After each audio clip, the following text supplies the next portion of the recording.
Hello everyone, मैं दीक्षा। स्वागत है आपका आपके अपने यूट्यूब चैनल में। यूपीएससी, यूपीपीएससी, बीपीएससी, आरएएस और एमपीपीएससी जितने भी स्टेट पीसीएस की एग्ज़ाम हैं, इन सभी को ध्यान में रखते हुए आज से एक नई सीरीज को शुरुआत कर रहे हैं, जिसे वन शॉट सीरीज के नाम से जाना जाएगा, जिसमें आपके प्रत्येक टॉपिक को कवर किया जाएगा जो आपके प्री के पॉइंट ऑफ व्यू से इम्पोर्टेंट होगा। चलिए तो शुरू करते हैं। आज जो हमारा टॉपिक होता है वह मानव रोग से संबंधित है। मानव रोग से संबंधित है तो इसके संदर्भ में हम देखेंगे जैसे कि आपके प्रोटोजोआ से होने वाले रोग, बैक्टीरिया से होने वाले रोग, यानी कि जिस तरीके के रोग होते हैं, जिस तरीके के आपके क्वेश्चन आते हैं प्रत्येक रोग से रिलेटेड, तो उनसे बारे में पढ़ा जाएगा।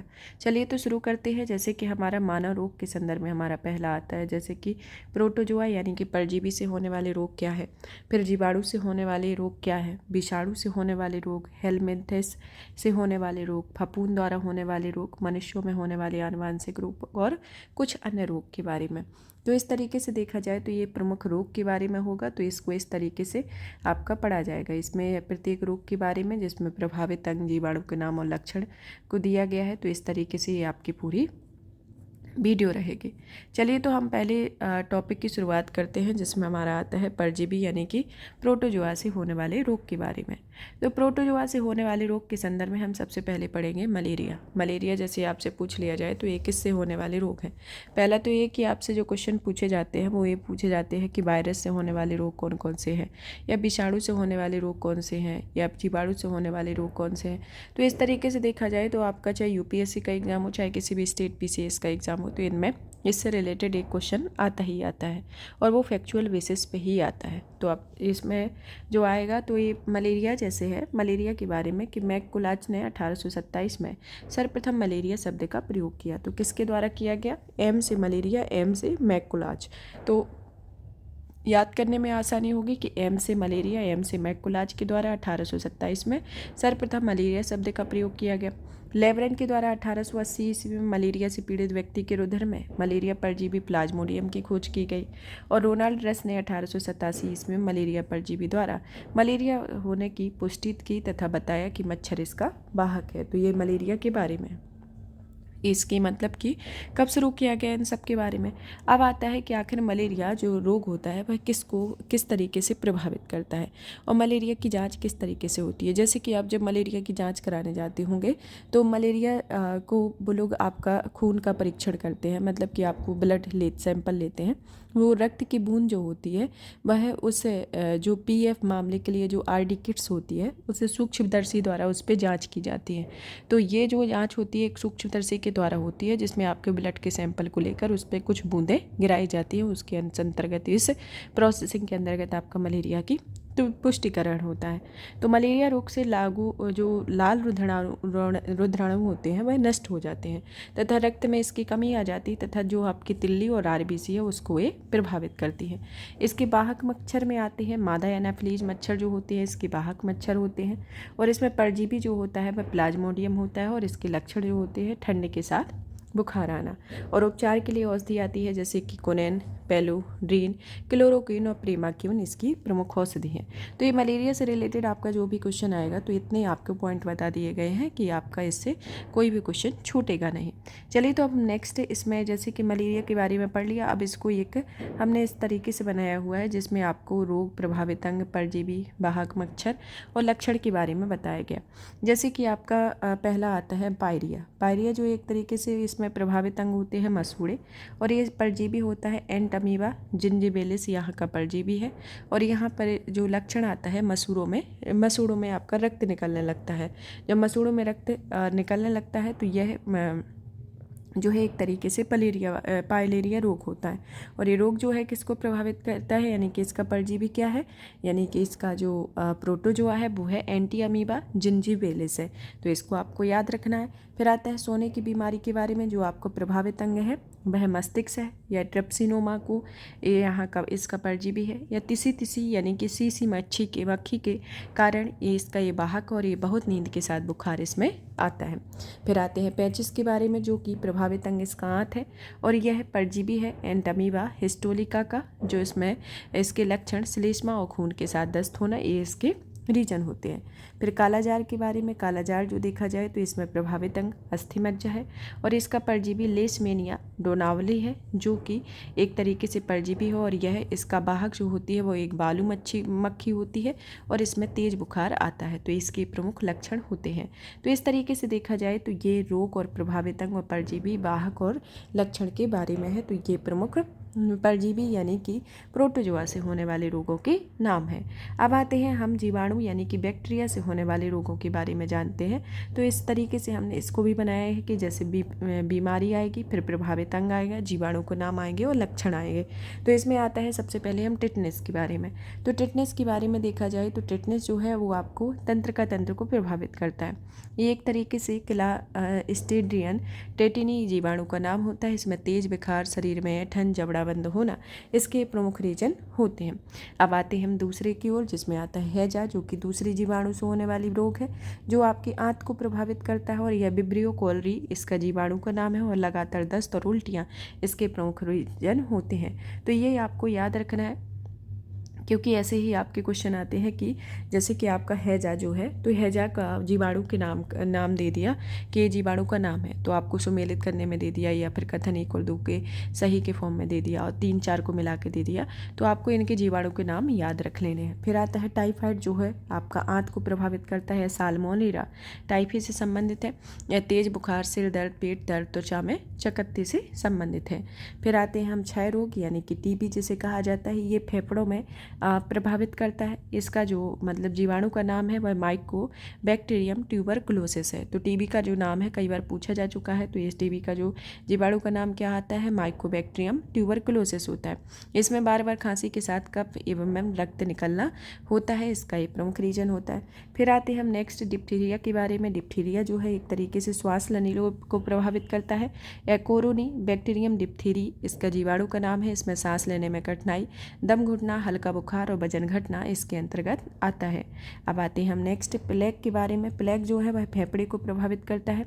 इसका जो जीवाणु का नाम है पास्चुरेला पेप्टिस इसका जीवाणु का नाम है। इसमें बहुत तेज बुखार और शरीर पर गिल्टियाँ दिखाई देती हैं। तो ये इसका ये प्रमुख रीजन होता है कि अगर इस तरीके का हो रहा है कि आपका बहुत तेज बुखार है और शरीर पर गिल्टियाँ हो रही हैं, जैसे तेज बुखार तो कई सारे में आता है, लेकिन शरीर पर गिल्टियाँ जब हों तब आपको पता चल जाएगा कि आपको कौन सी बीमारी है। तो ये आपकी प्लेग की बीमारी का संबोधन करती है, जो आपके फेफड़ों में होती है यानी प्रभावित करती है। यह पास्चुरेला पेप्टिस इसके जीवाणु का नाम होता है। अब आते हैं नेक्स्ट काली खांसी के बारे में। तो काली खांसी जो है एक तरीके से श्वसन तंत्र को प्रभावित करती है। यह हीमोफिलस पर्ट्यूसिस इसके जीवाणु का नाम होता है और इसका रीजन होता है कि आपको लगातार खांसी आती है। अब आते हैं निमोनिया, जो कि फेफड़ा को प्रभावित करता है और इसका जो विषाणु का नाम है वह टिप्लोकोकस न्यूमोनी होता है। इसमें तेज बुखार और फेफड़ों में सूजन आती है। तो निमोनिया जब होगा तो आपके फेफड़ों में सूजन आएगी, फेफड़ों को ही प्रभावित करता है और इसके जीवाणु का नाम जो होता है वह डिप्लोकोकस न्यूमोनी होता है। कोढ़, जैसे कि किसी को कोढ़ हो जाता है यानी कोढ़ का जो रोग हो जाता है उसके बारे में। तो कोढ़ जो है वह तंत्र त्वचा को प्रभावित करता है।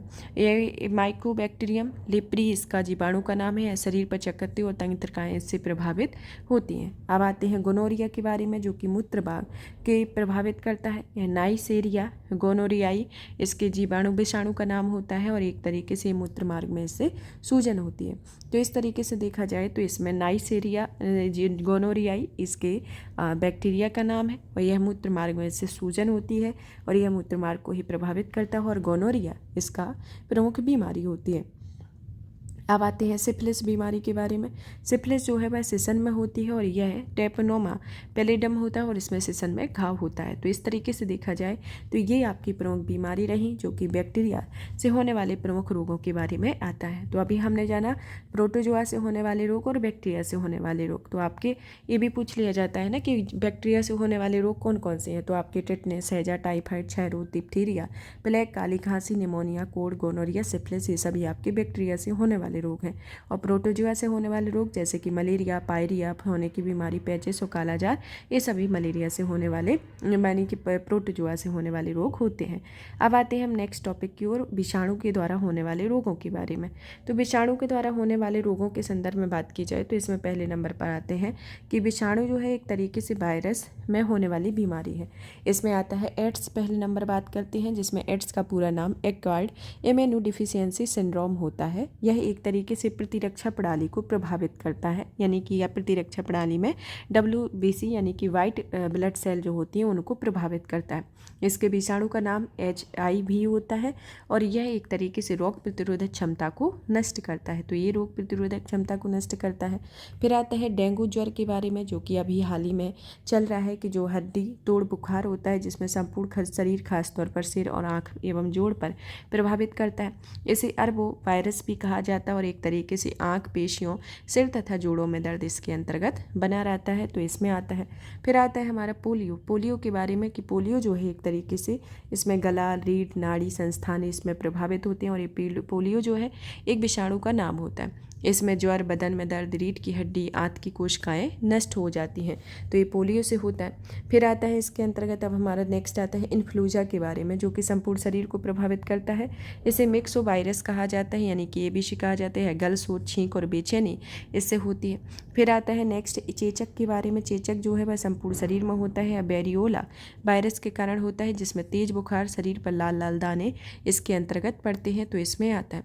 फिर आते हैं हम नेक्स्ट, इसमें छोटी माता जो होती हैं वह भी संपूर्ण शरीर में होती हैं और इसके होने का भी जो रीजन होता है बेरिसेला वायरस होता है। तो बेरिसेला जो वायरस है किस किस से होता है, एक चेचक में भी होता है वही वायरस और वही छोटी माता में भी होता है। ये भी संपूर्ण शरीर में होता है, ये भी संपूर्ण शरीर में होता है।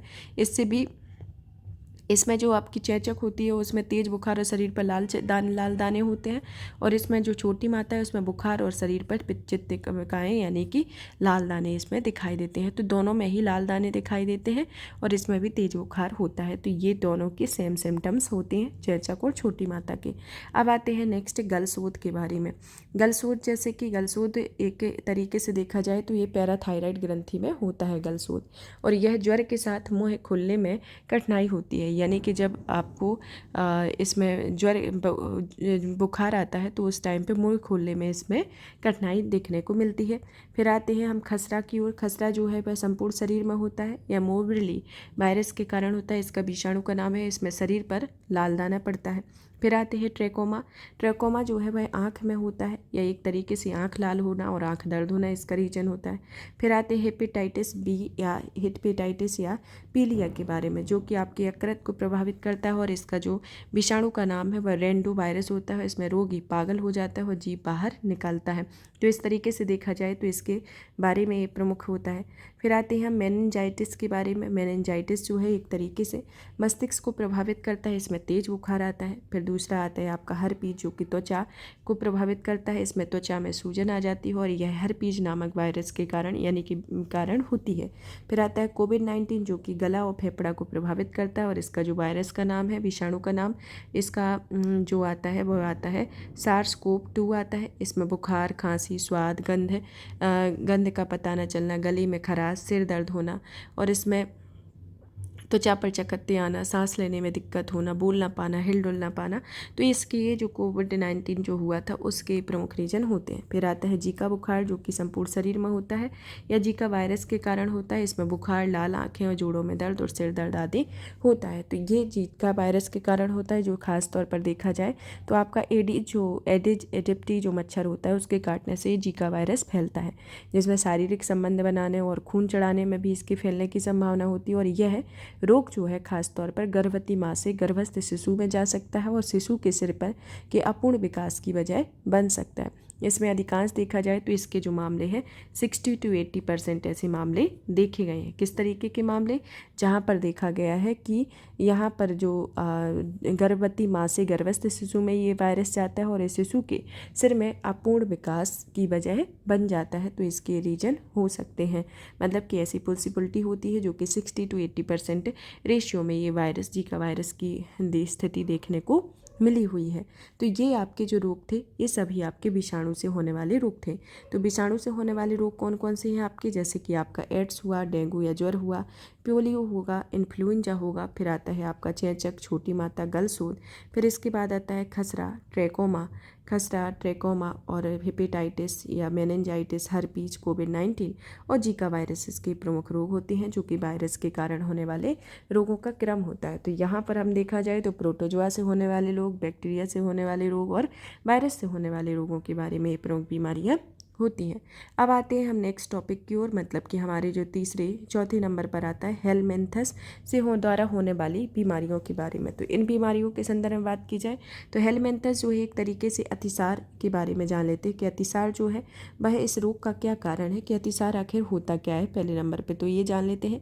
अतिसार जो है इस रोग का जो मेन रीज़न ये है कि इसमें आंत में मौजूद एस्केरिस लुम्ब्रिकाइटिस नामक जो अंतः परजीवी प्रोटोजुआ यानी नेमेटोड है, जो घरेलू मक्खी द्वारा प्रसारित होता है। इसमें आंत में घाव हो जाता है और इससे प्रोटीन पचाने वाले एंजाइम ट्रिप्सिन नष्ट हो जाते हैं और रोग बच्चों से अधिक पाया जाता है। तो इस तरीके से देखा जाए तो इसके प्रमुख रीजन होते हैं। क्या होता है कि आंत में मौजूद एस्केरिस लुम्ब्रिकाइटिस नामक अंतः परजीवी प्रोटोजुआ, जिसे नेमेटोड भी कहा जाता है, और यह घरेलू मक्खी द्वारा प्रसारित होता है। इसमें आंत में घाव हो जाता है और यह प्रोटीन पचाने वाले एंजाइम ट्रिप्सिन को नष्ट हो जाते हैं और इसमें वह रोग बच्चों में अधिक पाया जाता है। तो ये जो है वह डायरिया जो है ये बच्चों में ज़्यादातर ये रोग देखने को मिलता है। अब आते हैं हम नेक्स्ट रोग के बारे में, फाइलेरिया के बारे में।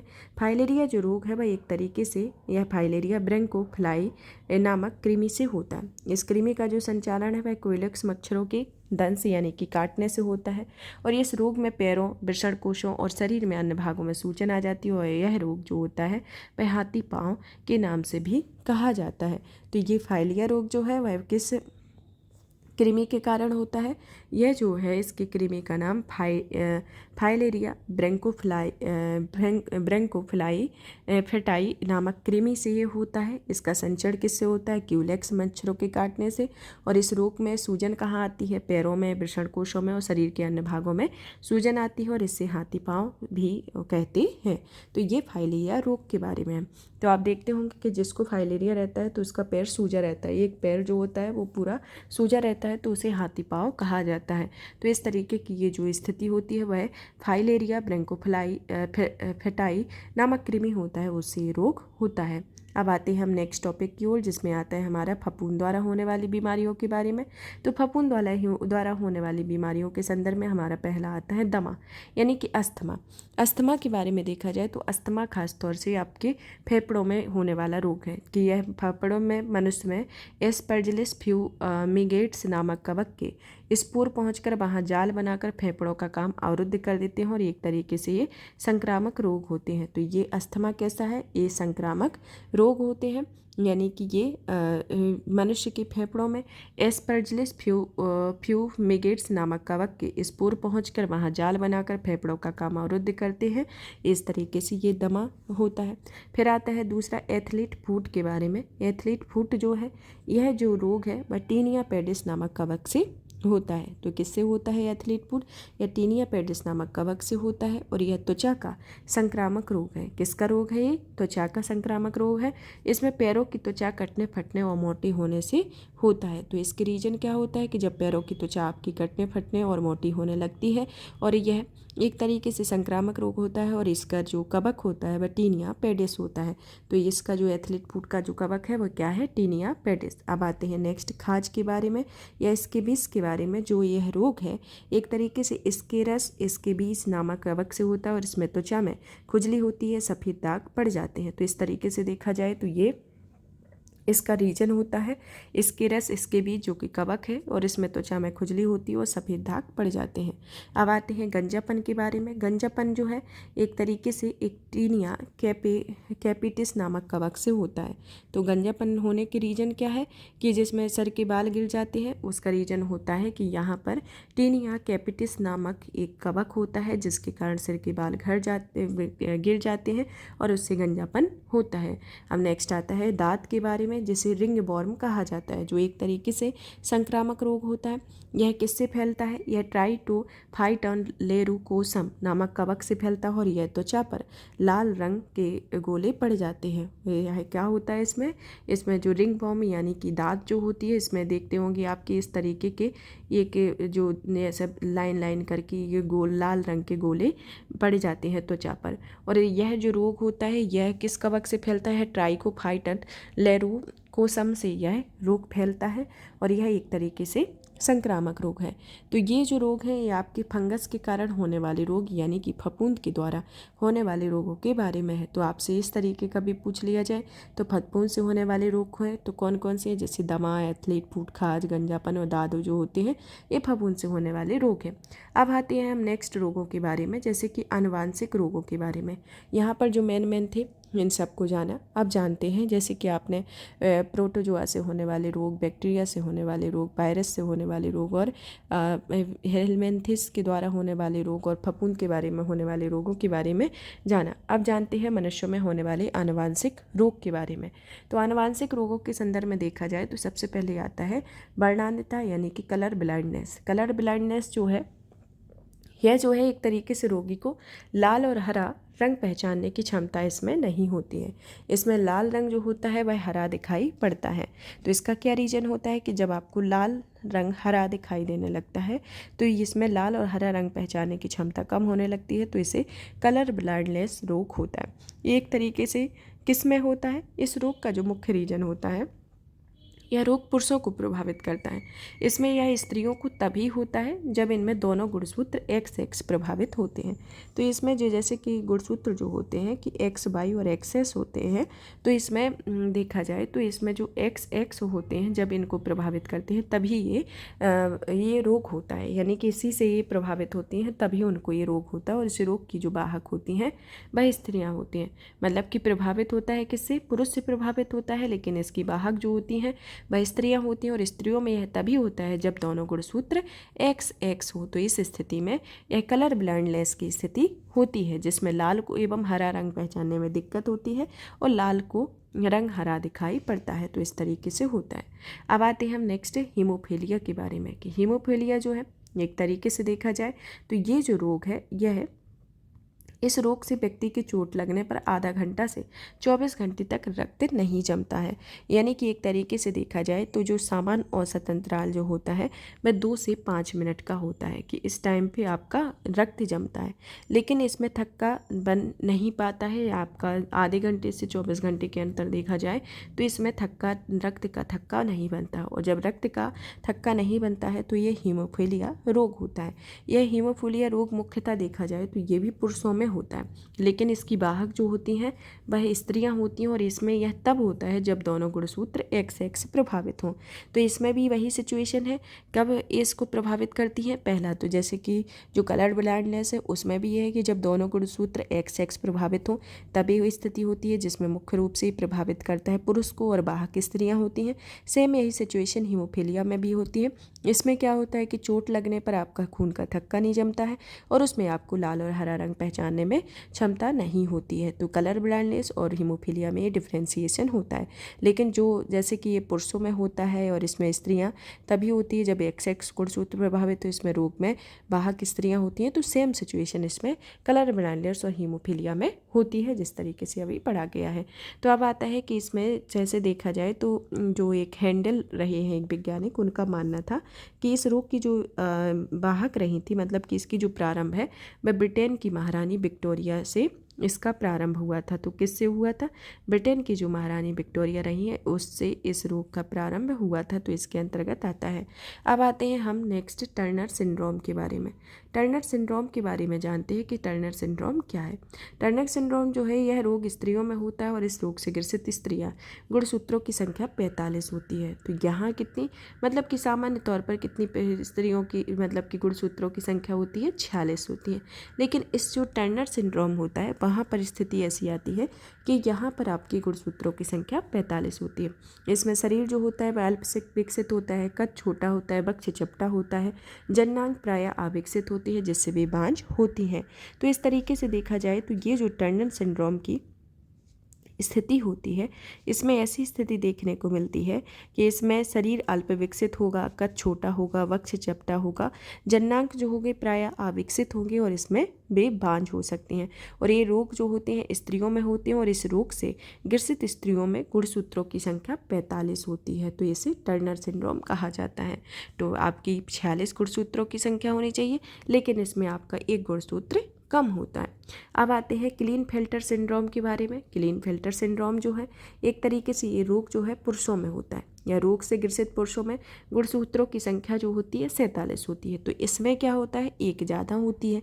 इसमें जो टर्नर सिंड्रोम है उसमें एक कम होती है और क्लीनफेल्टर में एक ज़्यादा होती है। इसमें पुरुषों का विषण अल्प विकसित होता है एवं स्तन स्त्रियों के समान विकसित होते हैं और इस रोग से ग्रसित पुरुष नपुंसक होते हैं। तो यानी कि ये इस तरीके की एक क्लीनफेल्टर सिंड्रोम और आपका टर्नर सिंड्रोम में हो, तो टर्नर सिंड्रोम में गुणसूत्रों की संख्या 45 होगी और यहाँ पर जो क्लीनफेल्टर सिंड्रोम है यहाँ पर गुणसूत्रों की संख्या 47 होगी।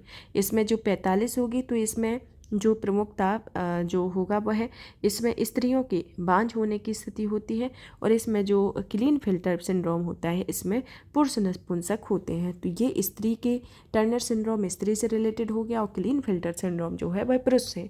तो टर्नर सिंड्रोम में 45 गुणसूत्र होते हैं टर्नर सिंड्रोम और क्लीनफेल्टर सिंड्रोम में 47 गुणसूत्र होते हैं। तो इस तरीके से देखा जाए तो ये प्रमुख गुणसूत्र होते हैं और इसके बारे में आता है। अब आते हैं हम नेक्स्ट डाउन सिंड्रोम के बारे में।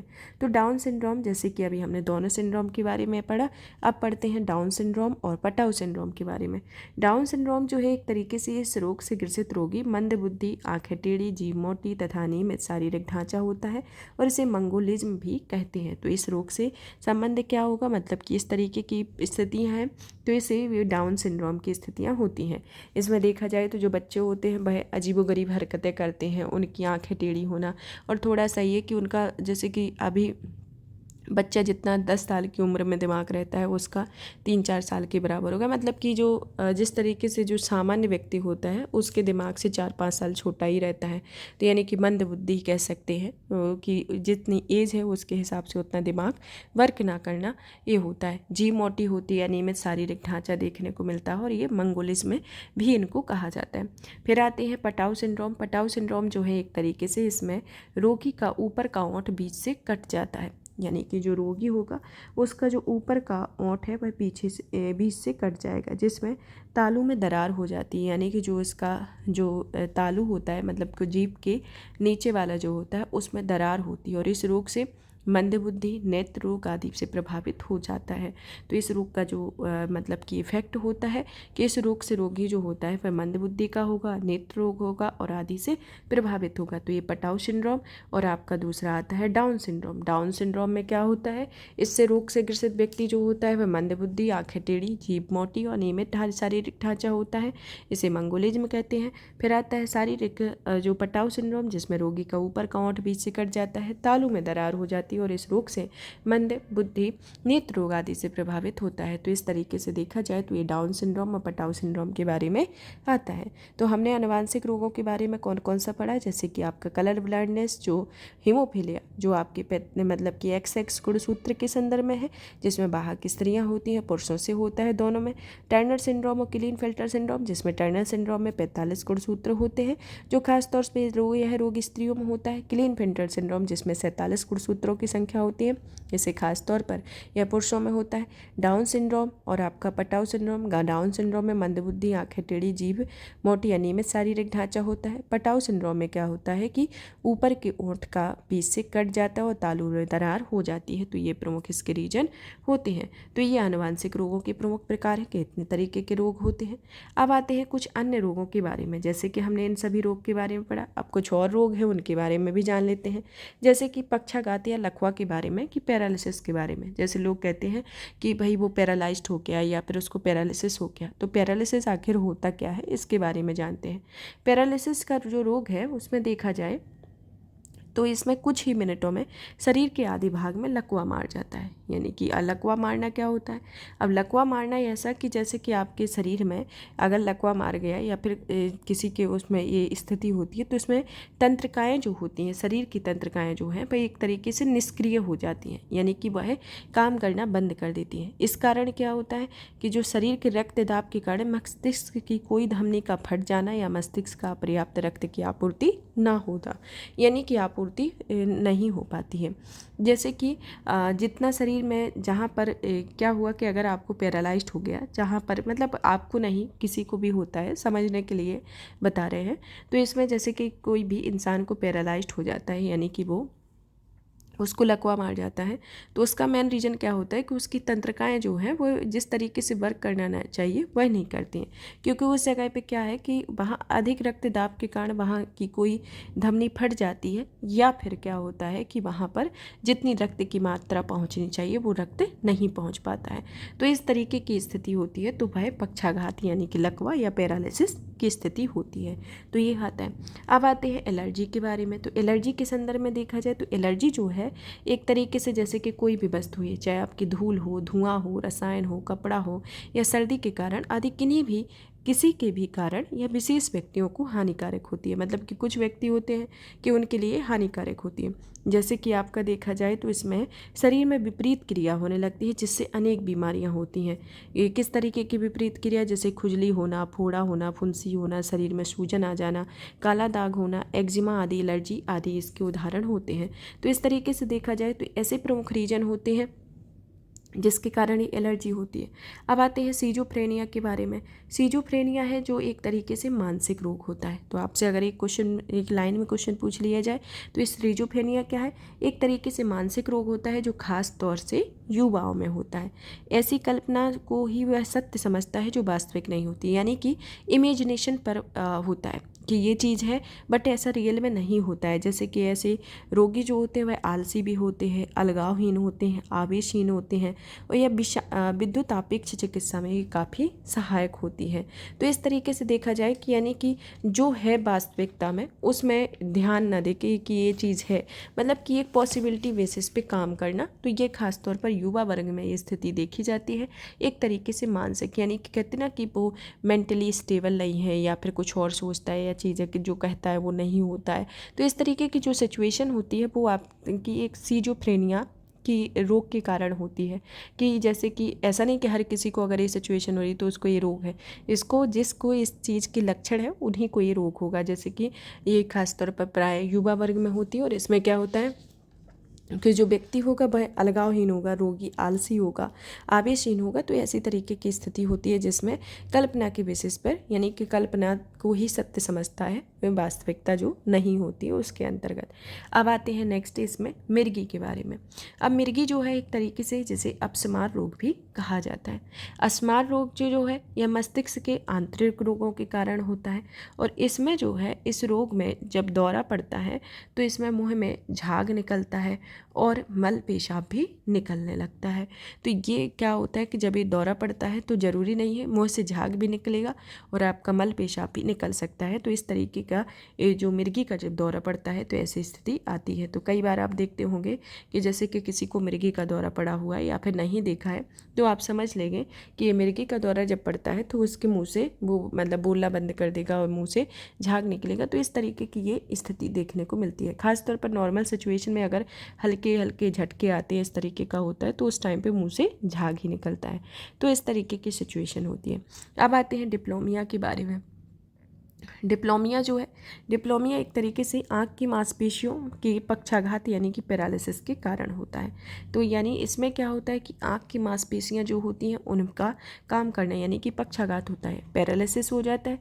पैरालिसिस कैसे कि यहाँ पर जैसे कि तंत्र, वहाँ की जो तंत्र का तंत्र या वो मांसपेशियाँ हैं वो काम करनी, या फिर ब्लड क्लॉट हो गए, या फिर ब्लड सही से वर्क नहीं कर रहा है। तो इस तरीके की जो स्थिति होती है वह डिप्लोमिया के कारण होती है। अब आते हैं कैंसर के बारे में। कैंसर के संदर्भ में देखा जाए तो यह मनुष्य के शरीर में किसी भी अंग में अनियमित कोशिकाओं के गुच्छे होते हैं। कैंसर जो है एक तरीके से किसी भी अंग में त्वचा से लेकर अस्थि तक, चाहे आपकी त्वचा से शुरुआत करें तो आपके अस्थि तक लेकर इसमें कोशिका वृद्धि जो होती है वह अनियंत्रित होती है, जिसके परिणाम स्वरूप क्या होता है, एक अनियमित कोशिकाओं की गुच्छे बन जाती हैं। ये जो गुच्छे होते हैं इन्हें कैंसर कहा जाता है। तो जो आपके शरीर में कोशिका वृद्धि अनियंत्रित हो जाती है, जिसके परिणाम स्वरूप कोशिकाओं में अनियमित कोशिका गुच्छे बन जाते हैं, जिससे अनियमित कोशिकाओं के गुच्छों को कैंसर कहा जाता है। कैंसर से को स्थापित होने में जो समय लगता है उसे लेटेंट पीरियड कहते हैं, और केमोथेरेपी के रोग के उपचार के लिए इसका उपचार किया जाता है। यह जो है एक तरीके से रेडोन कैंसर के लिए इलाज के लिए भी इसका उत्कृष्ट गैस का प्रयोग किया जाता है। तो इस तरीके से ये होता है।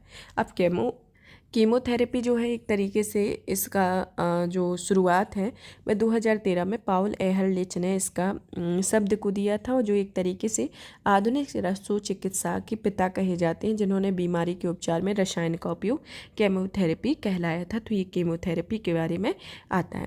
अब आता है कि मुख्यतः कैंसर जो है एक तरीके से 4 प्रकार के होते हैं। पहला तो आता है कार्सिनोमास, दूसरा आता है सार्कोमास, तीसरा आता है ल्यूकीमियास, तीसरा चौथा आता है लिम्फोमास। जो कार्सिनोमास है इसकी उत्पत्ति जो है एक तरीके से कार्सिनोमास की उत्पत्ति उपकला ऊतकों से होती है। सार्कोमास की जो उत्पत्ति है इससे कैंसर संयोजी ऊतकों, अस्थियों, उपास्थियों और पेशियों में होता है। फिर आता है ल्यूकीमियास। ल्यूकीमियास जो है वह ल्यूकोमाइट्स से अश्मान्य वृद्धि के कारण होता है। फिर आता है लिम्फोमास, जो एक तरीके से कैंसर लसिका गांठों या प्लीहा में होता है। तो इस तरीके से देखा जाए तो ये प्रमुख कैंसर के प्रकार होते हैं, जिसमें प्रमुख प्रकार की ये कैंसर के बारे में होता है।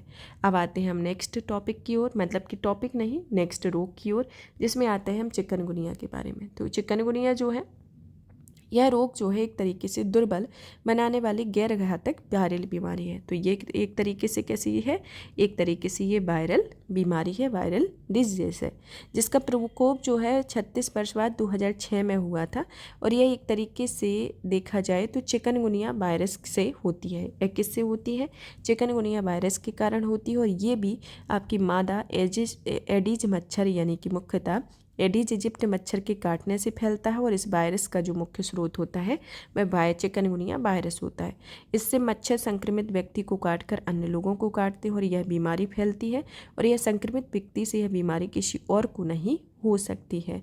तो इस तरीके से देखा जाए तो इसके ये रीजन होते हैं। तो ये चिकनगुनिया के बारे में।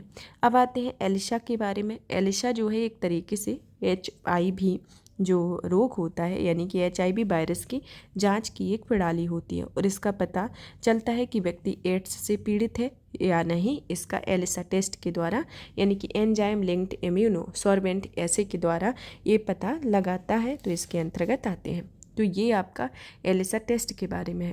तो ये प्रमुख रोग हुए। अब जैसे कि कुछ आते हैं रोग, जैसे वेस्टर्न ब्लॉट टेस्ट जो कि HIV संक्रमण की खांसी की जांच करने के लिए, कुछ आते हैं HIV-24 न्यूक्लिक एसिड टेस्ट। तो ऐसे कई तरीके के और रोग होते हैं, जिसमें आपको ये जो बताए गए ये काफ़ी हद तक रोगों को कंप्लीट किया गया, जिससे इन्हीं से ही आपके एग्ज़ाम में क्वेश्चन पूछे जाएंगे। अब आता है जैसे कि कुछ टीकाकरण कार्यक्रम है, जैसे कि BCG जो कि एक तरीके से टीकाकरण कार्यक्रम चलाया गया, जिसमें DPT जो है एक तरीके से डिप्टीरिया, परट्यूसिस और टेटनस ट्रोक्नोसाइट से रिलेटेड है। OPV से पोलियो, खसरा हो गया, DT हो गया डिप्टीरिया टेटनस के लिए, TT हो गया टेटनस टेस्टोसाइट के लिए। फिर TT जो होता है जो गर्भवती महिलाओं के लिए 2 खुराक, या अगर 3 वर्ष के भीतर टीका लगा हो तो ये खुराक दी जाती है। तो इस तरीके के ये टीके चलाए जाते हैं। तो इस तरीके का ये जो आपके वायरस से रिलेटेड हुआ, जिसमें हमने प्रत्येक तरह के वायरस को जाना, कौन कौन से वायरस जाने, जैसे कि आपके प्रोटोजोआ से वायरस होने वाले रोग, जीवाणु से होने वाले रोग, फफूंद के द्वारा होने वाले रोग, विषाणु के द्वारा होने वाले रोग, और इसमें आनुवांशिक रोगों के बारे में और अन्य जितने भी रोग हैं उन सभी के बारे में जाना।